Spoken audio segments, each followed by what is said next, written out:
Melanie, over to you. All right, thanks so much, Richard. Well, it is certainly no question that race relations is a very hot topic in our culture right now. However, there is far less discussion about the issue of colorism, a form of internalized racism found uniquely within communities of color, really all communities. It is also the focus of a new book by a UNF associate professor. It is called Color Stories, Black Women and Colorism in the 21st Century. So joining me now is the author, Dr. Jeffrey Ann Wilder. Appreciate you coming in. Thanks so much for having me. And, this is a topic that you said you get a lot of questions on.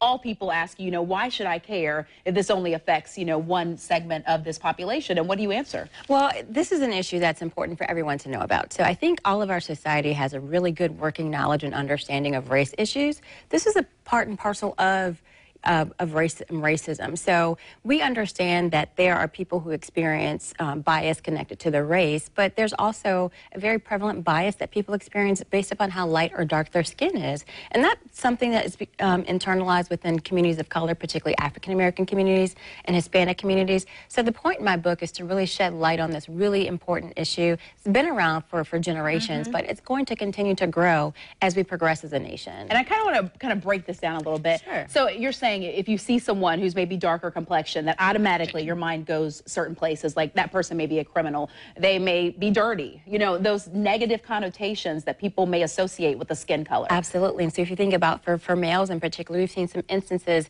just recently of looking at even President Barack Obama's skin being darkened, over time on different advertisements. And so there's this negative connotation that goes with darker skin compared to lighter skin. We saw it 20 years ago with O.J. Simpson on the cover of Time magazine. His skin tone was darkened because there is that sort of association with darker skin being worse. And so within the Black community and beyond, lighter skin is better, typically perceived as being better because it's closer to white, and darker skin is more negative. And that really impacts all folks in the Black community, but it's uniquely impacting Black women. And so that's what I wanted to talk about and explore, the impact that colorism has among Black women. Yeah, and it's interesting because when I knew you were coming on, I had to think back to me growing up. Yep. And I can remember not wanting to go out in the sun.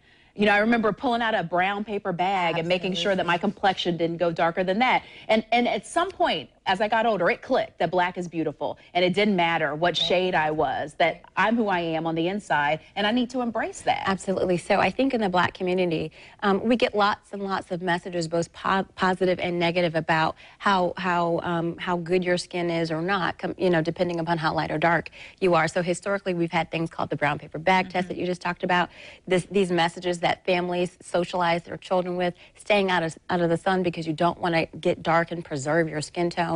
And so there's this idea that lighter is better that becomes such a pervasive message that we get even now. So in the spite of course, communities of color always rallying and fighting for racial justice, there's this internalized sort of paradoxical issue of trying to fight this bias connected to the lightness or darkness of our skin. And it affects you. It affects who you grow up to be. It affects your psyche. It affects your confidence. Absolutely. And you delve into that in the book. Absolutely. And so the message in the book is to recognize, for people to understand that race matters, but color matters as well. But there are a lot of concrete strategies that we can use to employ for ourselves and even for children, so we can recognize that this is an issue that we can also surmount, just in the same way that we can surmount racism within our society. And it's interesting, we live in a world where we talk about being politically correct and not being super sensitive. Absolutely. But, our differences make us who we are. They do. And while we embrace our similarities, we also need to talk about the differences and talk about each other's individual experiences. And we need to be candid about those discussions. It's okay to open up and talk about your stories,